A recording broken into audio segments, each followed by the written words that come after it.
దేవుడు మనందరికీ స్వతంత్రతనిచ్చాడు, కానీ అపవాది ప్రతి ఒక్కరిని బంధించి పెడతానికి చూస్తున్నాడు.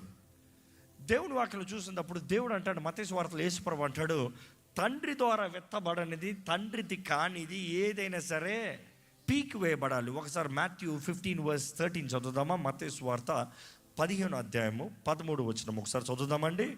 ఆయన పరలోకమందున్న నా తండ్రి నాటని ప్రతి మొక్కయు, ఆయన నా తండ్రి నాటని, ఏమంటున్నాడు యేసు ప్రభు? నా తండ్రి నాటని ప్రతి ఒక్క మొక్కని వెళ్ళగింపబడును, పీకి పడేయాలి, ప్లగ్ ఇట్ అవుట్, తీసి పడేయాలి.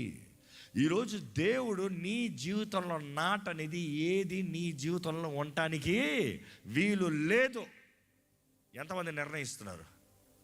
ఎంతమంది చెప్పగలుగుతారు ఈరోజు, దేవా నీవు నాటంది ఏది నా జీవితంలో పెట్టద్దు ప్రభా? ఎక్కడ నోటి తెరిచి చెప్పండి ఒకసారి మాటలా. నువ్వు నాటంది ఏది వద్దు నాకు, నువ్వు కానిది నాకు ఏది వద్దు. ఎందుకంటే అపవాది సైలెంట్గా గురుగులు గోధుమలు రెండు కలిసి పెరుగుతున్నాయి. కారణం ఏంటి? చెడ్డది దేవుడు నాటలే, దేవుడు మంచిది నాటించాడు. కానీ పడుకునేటప్పుడు ఎవడొచ్చాడంట? శత్రువు వచ్చాడంట, నాశనాన్ని కూడా నాటాడంట, పాడేది కూడా నాటాడంట. పొద్దుటికి లేచేటప్పటికి రెండు ఉన్నాయి. అయ్యయ్యో ఏంటిది? మన నాటంది మన దాంట్లో ఉంది. చూసి ఈరోజు దేవుడు నాటంది ఏది నీ జీవితంలో ఉండటానికి వీల్లేదు. కొన్నిసార్లు దేవా నువ్వు తీసేయి, నువ్వు చేసేయి అంటాం, కానీ మనం పట్టుకునే ఉంటాం. నువ్వు పట్టుకునేది ఎట్లా దేవుడు తెస్తాడు? నువ్వు వదలకుండా, without you letting go, how can God take it away from you? God has given us choice. దేవుడు ప్రతి ఒక్కరికి అవకాశాన్ని ఇచ్చాడు, తరుణాన్ని ఇచ్చాడు, స్వతంత్రతని ఇచ్చాడు. ఏది కావాలో కోరుకో అన్నాడు. నువ్వు కోరుకున్న దాన్ని నీ దగ్గర నుంచి ఎట్లా పీకేస్తాడు? జీవం, మరణం, ఆశీర్వాదం, శాపం నీ ముందు పెట్టాను, ఏది కావాలో కోరుకో అన్నాడు. నువ్వు కోరుకున్న దాన్ని ఇది కాదు ఇది అని పీకేస్తాడు దేవుడు? నువ్వు కోరుకున్న దాన్ని అనుభవించేలా చేస్తాడు. జాగ్రత్త. నువ్వు కోరుకున్నది అనుభవించేలాగా చేస్తాడు. మంచిని కోరుకున్నా మంచిని అనుభవించేలాగా చేస్తాడు, చెడుని కోరుకున్నా చెడుని అనుభవించేలాగా చేస్తాడు. కనీసం అది అనుభవించినప్పుడన్నా అయ్యో ఇది చెడే, నాకు సరైనది కావాలి అని సరైన మార్గంలోకి రావాలి. దేవుని వాక్యంలో చూసినప్పుడు అండి, యు సీ కెన్ అండర్స్టాండ్, దేవుడు వెత్తకుండా అపవాది అనేకమైనవి మన జీవితంలో వెతుతాడు. అపవాది చేయగలిగిందంతా బయట రానొకటి చేస్తాం. Okay, let's keep going forward, let it fall on place. God help me. దేవుని వాక్యం తెలియజేస్తుంది, అపవాది అనేక సార్లు వాడు నేరుగా వచ్చి మనల్ని దాడి చేయడంట. మన బలహీనతల్లో మనకి ఏదైతే ఇష్టమవుతుందో, మనం ఏదైతే కోరుకుంటున్నామో, ఎక్కడైతే సమయం గడుపుతున్నామో అక్కడ వచ్చి పాకుతాడంటాడు.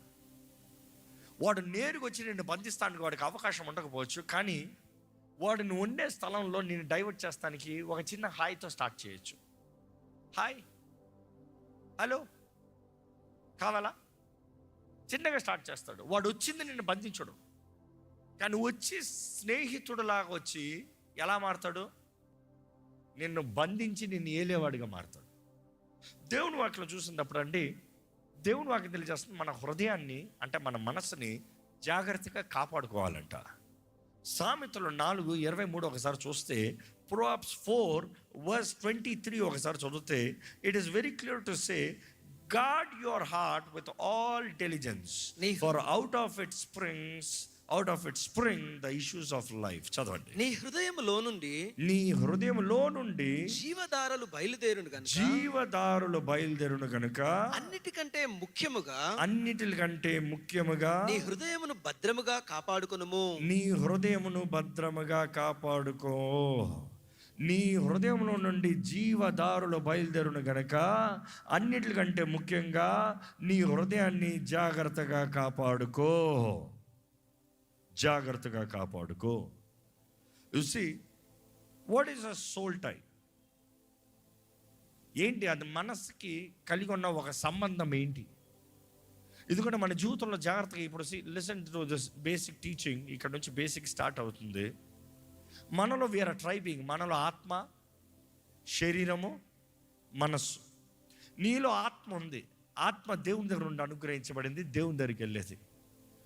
నీ ఆత్మ రక్షించబడిన తర్వాత యేసు ప్రభు సొత్తుగా మారుతుంది. నువ్వు పాపిగా ఉన్నప్పుడు నీ పాపానికి వచ్చే జీతము మరణంకి నీ ఆత్మ గురై ఉంది. కానీ ఎప్పుడైతే రక్షించబడుతున్నావో నీ ఆత్మ యేసు ప్రభు సొత్తుగా మారుతుంది. నువ్వు మరణిస్తే నీ శరీరం మట్టితో కలుస్తుంది, మనస్సు ఇంకా గాన్. కానీ ఆత్మ అనుగ్రహించిన దేవుని దగ్గరికి వెళ్తుంది. చూసి కుక్కర్లో ఆత్మ ఉంటుందా? ఉండదు. వాటికి శరీరం ఉంది, మనస్సు ఉంది, ఆత్మ లేదు. సో మనకి ఆత్మ ఉంది. దేవుని వాక్యం తెలియజేస్తుంది అన్నిటికన్నా ఆత్మే విలువైనది. ఒక ఆత్మే విలువైనది. నువ్వు ఈ దేహాన్ని ఎంత అలంకరించుకున్న ఆత్మల బలం లేకపోతే వ్యర్థమే. నీ మనసులో ఎంత చదివినా, ఎంత ఇంటెలెక్ట్ సంపాదించుకున్నా ఆత్మ రక్షించబడి లేకపోతే వ్యర్థమే. దేవుని వాక్యం తెలియజేస్తుంది నీ ఆత్మే విలువైనది. సో ఆత్మ దేవుని సొత్తు. శరీరము నీ చేతుల్లో ఉంది, మనస్సు నీవు. శరీరం నీ చేతుల్లో ఉందన్నప్పుడు రక్షించబడిన వ్యక్తి జ్ఞాపకం చేసుకోవాలి, దేవుని ఆలయము నీ చేతుల్లోకి ఉంది. రక్షించబడిన ప్రతి ఒక్కరు జ్ఞాపకం చేసుకోవాలి, నీ దేహము పరిశుద్ధాత్మ ఆలయం. సో పరిశుద్ధాత్మ ఆలయాన్ని మెయింటైన్ చేయవలసిన బాధ్యత నీది. You are the housekeeper. So నీ దేహంతో ఎలా పడతా అలా బ్రతకలేవు, ఏది పడుతుంది చేయలేవు. కానీ మనసు అంటావా, మనసులో అనేక సార్లు చెప్తూ వస్తాను, మనసులో మరలా 3 భాగాలు ఉంటాయి. ఏంటది? ఈ మనసు అన్నప్పుడు సైకి అని పిలుస్తారు ఈ కెమికల్ టర్మ్స్లో. ఒక సైకాలజిస్ట్ సైకి అని పిలుస్తాడు. అంటే సైకాలజిస్ట్ అన్నప్పుడు ఆ సైకిని డీల్ చేసేవాడు. ఇంకో మాట చెప్పాలంటే సింపుల్గా ఏంటి సైకి అనేటప్పుడు చూస్తే, ఈ మనస్సు అని చూసినప్పుడు ఈ మనసులో 3 భాగాలు. ఒకటి చిత్తం, దట్ ఈస్ విల్. రెండోది ఎమోషన్స్, భావోద్రేకాలు. మూడోది లాజిక్ని మైండ్ కూడా అంటారు, కానీ మైండ్ అంటే మరలా మిస్అండర్స్టాండింగ్ అవుతుందని లాజిక్ అని పిలుస్తారు కొంతమంది. సో లాజిక్లో ఏంటంటే నువ్వు నేర్చుకునేవన్నీ జ్ఞాపకం ఉంటాయి. చిన్నప్పుడు నుండి నువ్వు నేర్చుకున్న భాష, చిన్నప్పుడు నుండి నువ్వు నేర్చుకున్న మాటలు, చిన్నప్పటి నుండి నువ్వు నేర్చుకున్న చదువు, వాక్యం చదివితే ఆ వాక్యం జ్ఞాపకం చేసుకుంటాం. ఇవన్నీ నేర్చుకున్నదంతా లాజిక్లోకి ఉంటుంది. అందుకని కొన్నిసార్లు కొంతమంది చెప్పేవి ఇది లాజికల్గా లేదే అంటే ఇది జరుగుతాం సాధ్యం కాదు, ఎందుకంటే నేను చదివిన దాన్ని బట్టి, నేను నేర్చుకున్న దాన్ని బట్టి ఇది అవ్వదే, ఇట్ ఈస్ ఇంపాసిబులే అంటాం. కానీ ద ఎమోషన్స్ చూసినప్పుడు ఎమోషన్లో భాష ఉండదంట, ఒట్టి ఎమోషన్ ఉంటుందంట. అందుకని కొంతమంది ఎమోషనల్ ఫీల్ అవుతే ఏడ్చేస్తారు, కొంతమంది ఎమోషనల్గా ఆనందిస్తా నవ్వుతారు, ఇంకా ఎక్కువ ఆనందిస్తే గంతులేస్తారు. It is an emotion, it is not a language, it is not words.